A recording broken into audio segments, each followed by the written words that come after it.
یہ radio Pakistan podcast ہے۔ بسمillahirrahmanirrahیم، السلام علیکم۔ ریڈیو پاکستان کے پوڈکاسٹ میں آپ کا خیر مقدم ہے۔ میں ہوں تصور زمان بابر۔ دوستو، آپ جانتے ہیں کہ ہم آئین کی 50ویں سالگرہ یعنی گولڈن جوبلی منا رہے ہیں، اور اس ضمن میں کچھ اہم پروگرامز آپ تک پہنچا رہے ہیں جو آئین کی اہمیت کو اجاگر کر رہے ہیں۔ آج کے ہمارے پروگرام میں بہت ہی قابل قدر شخصیت موجود ہیں۔ ایک معلم ہیں، مدرس ہیں، سینئر جرنلسٹ ہیں، اور پھر آئین کے حوالے سے آپ نے خاصا کام کیا ہے۔ آئین میں جو امینڈمنٹس ہوئی ہیں، جو ترامیم ہوئی ہیں، ان کو بغور آپ نے دیکھا، ان کا جائزہ لیا، یہ ترامیم کیوں کر ضروری تھیں، اس کے حوالے سے آپ نے آرٹیکلز لکھے ہیں، آپ کے کالمز دی نیوز میں چھپے ہیں۔ اس کے علاوہ آپ نے پی ایچ ڈی کی ہے یونیورسٹی آف برمنگھم سے، ماشاءاللہ political science, I R, history, ان تمام مضامین پہ پوری دسترس آپ رکھتے ہیں۔ آپ جناب ڈاکٹر ناظر محمود تشریف فرما ہیں، خوش آمدید کہیں گے انہیں۔ ڈاکٹر صاحب خوش آمدید، السلام علیکم۔ وعلیکم السلام۔ سر، آپ کی آمد کا بہت شکریہ۔ آئین پہ آپ نے خاصا کام کیا ہے۔ سب سے پہلے تو ہم آپ کی زبانی یہ جاننا چاہیں گے کہ کسی بھی ملک یا ریاست کے لیے اس کے آئین کی یا دستور کی کیا اہمیت ہوتی ہے؟ دیکھیں، آئین کسی بھی ملک کا سپریم لا ہوتا ہے۔ یعنی یہ بالکل سوال ایسا ہی ہے کہ کسی بھی ملک کے لیے قانون کی کیوں ضرورت ہوتی ہے۔ قانون کی ضرورت اس لیے ہوتی ہے کہ وہ معاشرہ ایک قاعدے اور ضابطے کے ساتھ چلے۔ تو قوانین تو بہت سارے ہوتے ہیں، لیکن ان سب قوانین میں سب سے بڑا، سب سے اعلیٰ قانون کون سا ہوگا؟ تو جو آئین ہے، آئین آپ کا مختصراً جو ہے وہ ملک کا سپریم لا ہے۔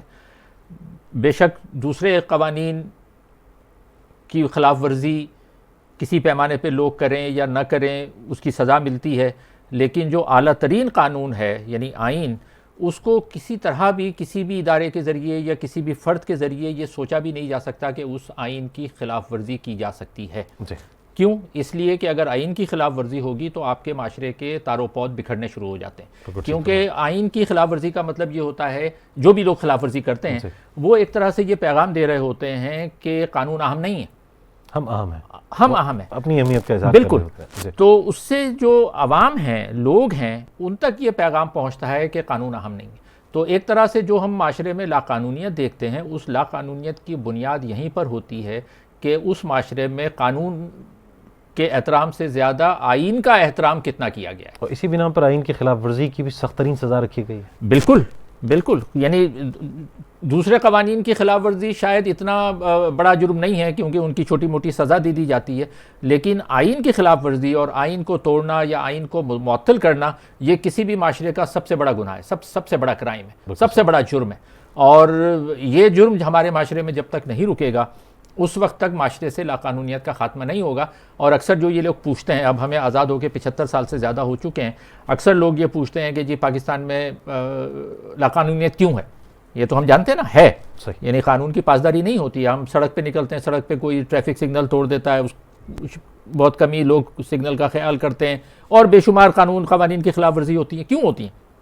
اس لیے ہوتی ہیں کہ 75 سال میں ہمارے ملک کا جو سب سے بڑا قانون تھا یعنی وہ آئین تھا، چونکہ مختلف ادوار میں اس سب سے بڑے قانون کی یعنی آئین کی پاسداری نہیں کی گئی، اس پر عمل نہیں کیا گیا، اس کے نتیجے میں معاشرے میں لاقانونیت کا رواج ہوا ہے۔ تو میں تو اس کو ڈائریکٹ جوڑتا ہوں، معاشرے کی لاقانونیت کو میں جوڑتا ہوں آئین کی خلاف ورزی کے ساتھ۔ جتنی زیادہ آئین کی خلاف ورزی ہوگی، اتنا ہم لوگ ملک کے عوام کو یہ میسیج دے رہے ہوں گے، آئین کو توڑنے والے اور آئین کی خلاف ورزی کرنے والے یہ پیغام دیتے ہیں انڈائریکٹلی کہ قانون اہم نہیں ہے۔ بالکل صحیح، آپ نے درست فرمایا۔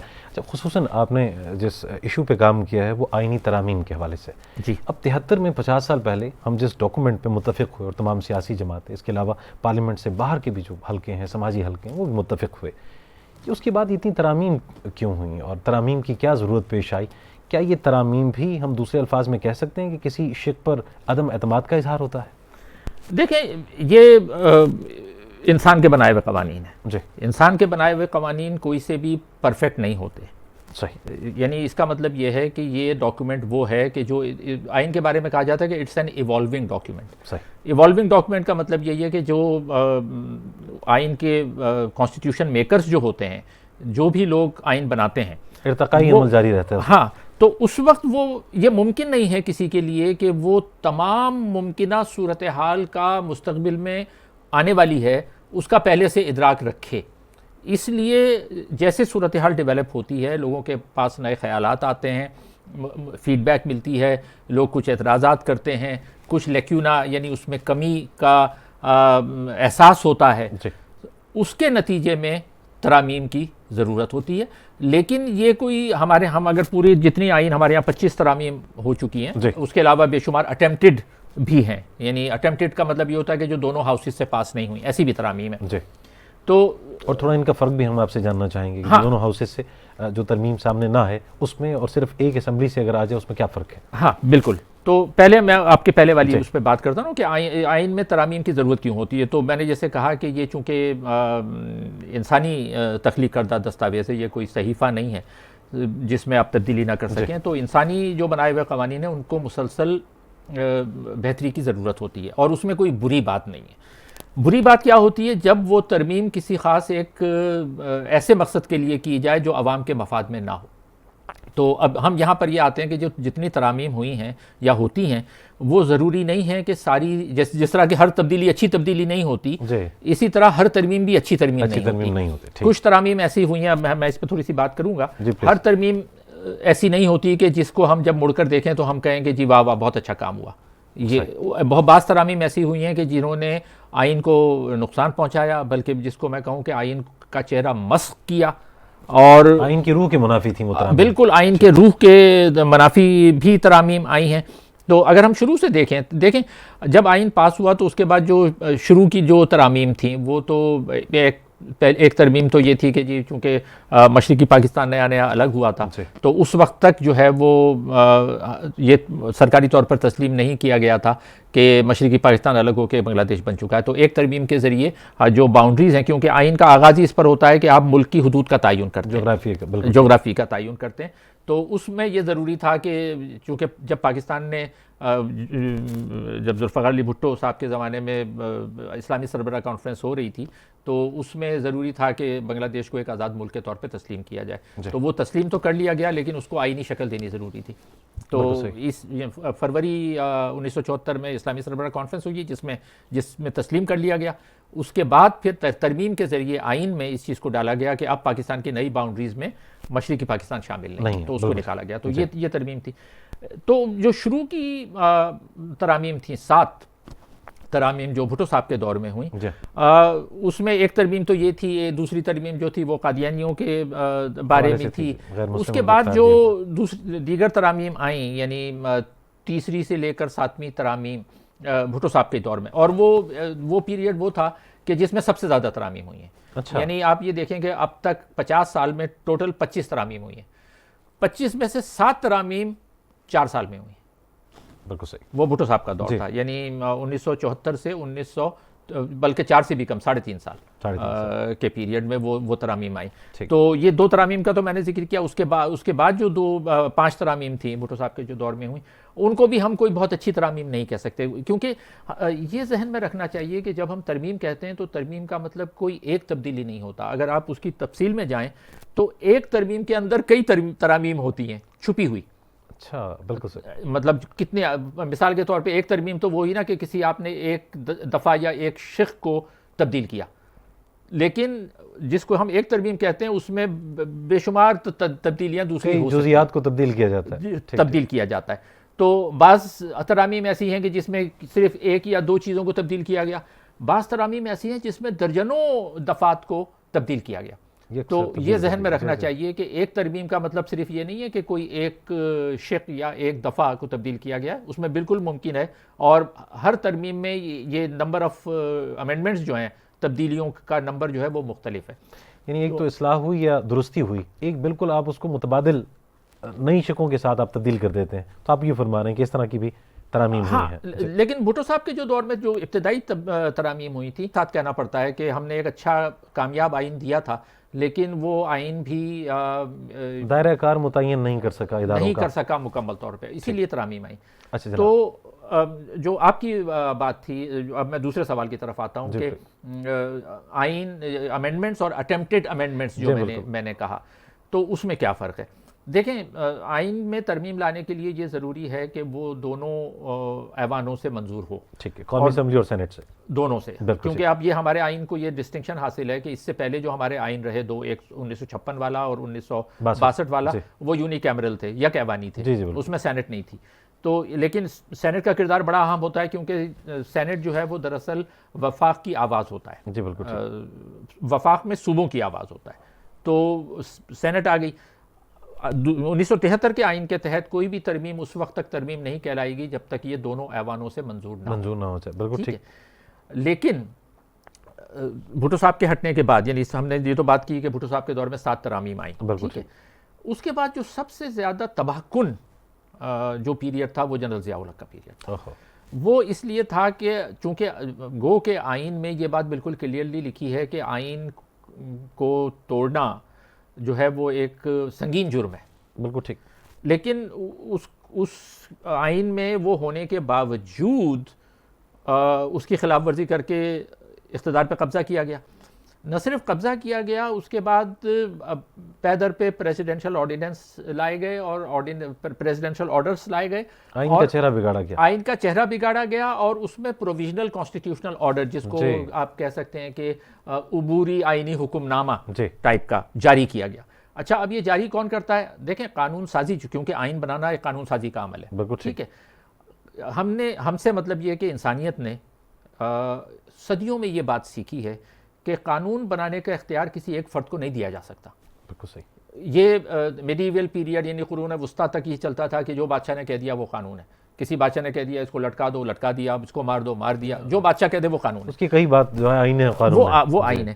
لیکن انسانی معاشروں نے دنیا بھر کے یہ بات صدیوں میں سیکھی ہے کہ کسی ایک فرد کو آئین سازی کا قانون سازی کا اختیار نہیں دیا جاتا. یہ جمہور کو حق حاصل ہوگا. یہ حق جمہور کو ہوگا اور جمہور کے نمائندوں کے ذریعے قوانین بنائے جائیں گے. بالکل صحیح. اسی لیے جو اسمبلی ہے دراصل یہ مقننہ ہے، اس کا بنیادی کام قانون سازی ہے اور عوام کے نمائندے اس میں قانون سازی کرتے ہیں. لیکن جب ایک پارلیمان سے منظور شدہ آئین کو توڑا جاتا ہے یا مسخ کیا جاتا ہے اور وہ بھی کسی ایک فرد کی طرف سے کیا جاتا ہے تو وہ آئین کی بہت بڑی خلاف ورزی ہوتی ہے. تو یہ جنرل ضیاء الحق کے دور میں یہ ہوا اور انہوں نے پروویژنل کانسٹیٹیوشنل آرڈر جو جاری کیے اور یہ بار بار مارشل لاز میں ہوتا رہا، تو وہ پھر ہمیں قرون وسطیٰ کی طرف لے گئے کہ ایک فرد جس نے قبضہ کیا ہے وہ کہہ رہا ہے کہ جی یہ قوانین ہوں گے. تو یہ اس چیز کی نفی ہے، یعنی جو قوانین موجود ہیں وہ نہیں ہوں گے، جو میں کہہ رہا ہوں وہ قانون ہوگا. تو یہ پورے انسانی معاشرتی ارتقاء کی نفی ہے. یعنی اس قسم کا جو اٹیمپٹ یا کوشش ہوتی ہے وہ اصل میں معاشرے کو پیچھے کی طرف لے جانے والی کوشش ہوتی ہے کہ دوبارہ کسی ایک فرد نے یہ اختیار حاصل کر لیا ہے کہ جمہور کو یا جمہور کے نمائندوں کو قانون سازی کا اختیار نہیں ہے، بلکہ جو میں کہہ رہا ہوں وہ قانون ہے. تو یہ جو آپ دیکھ لیں جو پروویژنل کانسٹیٹیوشنل آرڈر، کیونکہ یہ پی سی اوز جو ہیں یہ بھی ہماری آئینی تاریخ کا ایک حصہ ہیں. جی بالکل ٹھیک. تو وہ پی سی اوز جو تھے وہ ایک فرد واحد کے دیے ہوئے تھے جس نے زبردستی اقتدار پر قبضہ کیا. اب پھر کیا ہوتا ہے کہ 8ویں ترمیم جو آئی، جس کو میں کہہ رہا ہوں کہ جو سب سے تباہ کن ترمیم تھی پاکستان کی تاریخ کی، پاکستان کی آئینی تاریخ کی. کیوں وہ تباہ کن تھی؟ وہ اس لیے تباہ کن تھی کہ انہوں نے پہلے تو پی سی اوز جاری کیے جو خود انہوں نے جاری کی. اچھا، پھر اس کے بعد جو ایک نئی اسمبلی جس کو وہ مجلس شورا کا نام دیا تھا انہوں نے، وہ جو منتخب ہو کر آئی، جس میں پھر جونیجو صاحب وزیر اعظم بنے تھے، سویلین نان پارٹی الیکشن کرایا گیا. یہ بھی خلاف ورزی تھی کیونکہ آئین کے تحت پاکستان میں سیاسی جماعتوں کا ہونا اور الیکشن ہونا، سیاسی جماعتوں کا الیکشن میں حصہ لینا، یہ سب آئینی حقوق تھے جو معطل کیے گئے، سلب کیا گیا، معطل کیے گئے. اور معطل کرنے کے بعد زبردستی ایک ایسا سسٹم تھوپا گیا غیر جماعتی کہ غیر جماعتی ہوں گے. اچھا، اس غیر جماعتی ہونے کی وجہ سے ظاہر ہے پھر وہ برادریاں اور یہ سارا کچھ چلتا رہا. اینی وے جو صاحب بن گئے تو مجبور کیا گیا اس پارلیمان کو، اس اسمبلی کو، کہ آپ وہ جو پی سی او ہے جو جنرل ضیاء الحق کا اپنا دیا ہوا تھا اس کو مسلط کر کے آپ آئین کا حصہ بنائیں. تو 8ویں ترمیم کیا تھی؟ 8ویں ترمیم دراصل پی سی او تھا، پی سی او کا چربا تھا. یعنی جو جنرل ضیاء الحق نے پروویژنل کانسٹیٹیوشنل آرڈر پہلے جاری کیا تھا، اس کو جنرل ضیاء الحق نے مجبور کیا نئی اسمبلی کو کہ اب آپ اس کو 8ویں ترمیم کے تحت اس کا حصہ بنا دیں. ٹھیک ہے. اس سے کیا ہوا کہ وہ آئین کا چہرہ نہ صرف مسخ ہوا، اس کا تیا پانچ. اور اس عمل سے سینٹ کو کیوں کر بے دخل رکھا گیا؟ دیکھیں، آئینی طور پر تو جو آئین 1973 کا آئین ہے سینٹ کو کنٹینیو کرنا چاہیے، اگر کیونکہ الیکشن سے پہلے اسمبلی توڑ دی جاتی ہے تو سینٹ جو ہے وہ سینٹ کا ہونا اس لیے ضروری ہوتا ہے کہ کوئی نہ کوئی عوامی نمائندگی کا فورم موجود رہے. بالکل ٹھیک. بیک وقت ایسا نہیں ہو سکتا کہ اگر الیکشن سے 3 مہینے پہلے اسمبلی توڑ دی گئی ہے سب گھر چلے جائیں تو سب گھر چلے جائیں. تو اس لیے وہ کنٹینیویشن اس کی ضروری ہوتی ہے. بالکل صحیح. لیکن جب 1977 میں جب مارشل لا لگایا گیا تو اس وقت جو ہے وہ سینٹ کو بھی بھیج دیا گیا. تو وہی مطلب فرد واحد کے ہاتھ میں آ گیا تھا نا. بالکل ٹھیک. تو پھر نئے الیکشن سینٹ کے کروائے گئے اور جو نئی اسمبلیز آئی تھیں 1985 میں ان کے تحت نئی سینٹ بنائی گئی. لیکن مختصر یہ کہ اس 8ویں ترمیم کو ملک پر مسلط کر دیا گیا. اچھا وہ 8ویں ترمیم جو 1985 میں مسلط کی گئی اس نے اگلے 14 سال تک یعنی 99 تک جی پاکستان میں جمہوریت کو چلنے نہیں دیا. پنپنے نہیں دیا. جی بالکل صحیح بات. پنت میں نہیں دیا. تو اب دیکھا جائے تو میں اس کو تباہ کن کیوں کہہ رہا ہوں بالکل ٹھیک کہ اب دیکھیں آئین 1973 کا بنا 73 سے 77 تک کتنے سال ہوئے؟ 4 سال. صرف ہم بنا تو رہے ہیں آئین کی سالگرہ 50ویں لیکن ہمیں یہ ذہن میں رکھنا چاہیے کہ اس میں اصل جو 1973 کا آئین تھا وہ چلا کتنے ایسے. شروع میں 4 سال چلنے دیا, اس کے بعد 77 میں مارشل لا لگا گیا. 4 سال بعد ہی اس کی ناقدری شروع کر دی ہم نے. ناقدری شروع کر دی, اس کو معطل کر دیا. اور آئینی پھر اس کے بعد 8 سال تک تو فرد واحد کی حکومت رہی 77 سے 85 تک. 85 میں 8ویں ترمیم مسلط کی گئی اور 8ویں ترمیم کے بعد اگلے 14 سال تک یعنی 99 تک وہ 8ویں ترمیم اس ملک پر, اس ملک کے سیاسی نظام پر مسلط رہی, جس کے نتیجے میں کیجولٹیز کیا ہوئیں یعنی کس کس کے اس نے سر کھائے یعنی اقتدار کھایا. پہلا شکار جو ہے وہ 1988 میں خود جنیجو صاحب بنے. اس کے بعد 1990 میں محترمہ بینظیر کی پہلی گورنمنٹ, پھر 1993 میں نواز شریف کی پہلی گورنمنٹ, پھر بینظیر صاحبہ کی دوسری گورنمنٹ, 96 میں بینظیر صاحبہ کی دوسری گورنمنٹ, پھر 99 میں بالآخر وہ. تو یہ 14 سال میں آپ دیکھیں تو 5 وزرائے اعظم, 2 دفعہ تو بینظیر, 2 دفعہ نواز شریف اور 1 دفعہ جنیجو. اور یہ سارا شاخسانہ تھا کس چیز کا؟ یہ 8ویں ترمیم کا. تو آپ نہیں سمجھتے ہیں کہ اس 8ویں ترمیم کو ان 2 سیاسی جماعتوں نے ختم کرنا تھا, یہ ان کی ذمہ داری تھی؟ وہ تو پھر 99 میں کیا نا. جی لیکن یہ اتنا عرصہ جو گزرا, آپ فرما رہے ہیں کہ 14 سال کا عرصہ گزرا, ہاں ان کو کچھ کام کرنا چاہیے تھا. لیکن اب یہاں ہمیں یہ ذہن میں رکھنا چاہیے کہ یعنی آئین چونکہ ایک, جیسے میں نے کہا کہ یہ ایک سپریم لا ہے ملک کا, سب سے بڑا قانون ہے آئین کا ملک کا, تو اس کو بہت آسانی سے تبدیل کرنے کی ہر ایک کو اجازت نہیں دی جا سکتی, کم از کم پارلیمانی طور پر. تو اس میں یہ کنڈیشن رکھی گئی ہے کہ دونوں ہاؤسز کی 2/3 میجورٹی سے ہوگا, 2/3 آپ کو اکثریت حاصل ہو. 2/3 اکثریت چاہیے. تو جو پہلی بینظیر صاحبہ کی گورنمنٹ آئی تو اس میں بھی ان کو ظاہر ہے ان کی تو سمپل میجورٹی بھی نہیں تھی, ان کو کولیشن گورنمنٹ بنانی پڑی تھی. تو یعنی 99 میں جب وہ دوسری مرتبہ نواز شریف کو ہٹایا گیا تو وہ گورنمنٹ ایسی تھی جن کے پاس 2/3 میجورٹی تھی, تو وہ کر سکے یہ. اچھا اب ہم ذرا دوسری ترامیم کی بھی بات کرتے ہیں کہ 8ویں ترمیم تو جیسے میں نے کہا کہ اس نے یہ نقصان پہنچایا. دلچسپ بات یہ ہے کہ بینظیر صاحبہ کے دور میں کوئی آئینی ترمیم پاس نہیں ہوئی. اچھا. دونوں حکومتوں میں پہلی والی بھی جو 20 مہینے ان کی حکومت رہی 88 سے 90 تک, اس میں بھی ایک ترمیم اس وقت لانے کی کوشش کی گئی تھی, وہ خواتین کی نشستوں کے بارے میں تھی.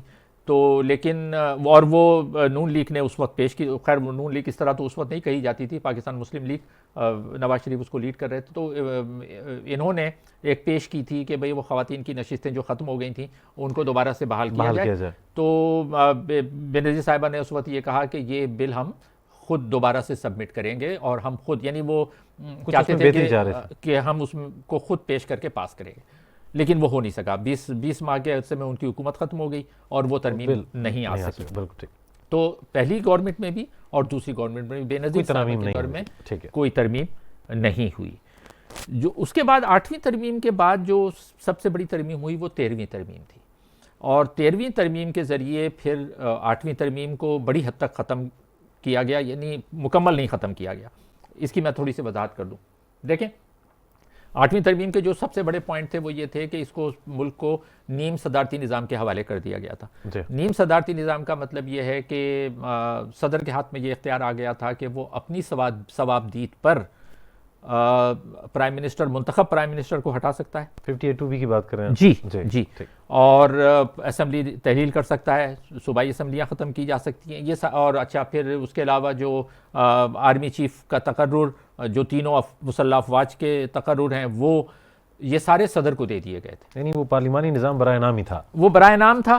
ڈاکٹر صاحب بہت شکریہ آپ کی آمد کا, آپ نے گفتگو فرمائی, ہم تہہ دل سے شکر گزار ہیں آپ کے. جناب ڈاکٹر ناظر محمود صاحب ہمارے ساتھ آج پوڈ کاسٹ میں رہے.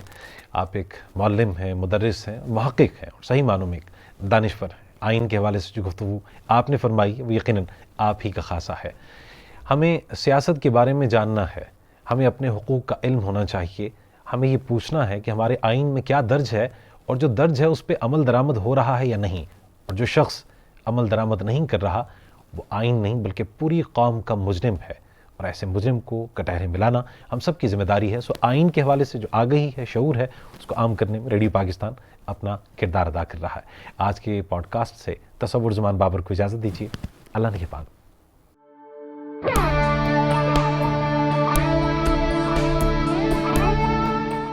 یہ ریڈیو پاکستان پوڈ کاسٹ ہے.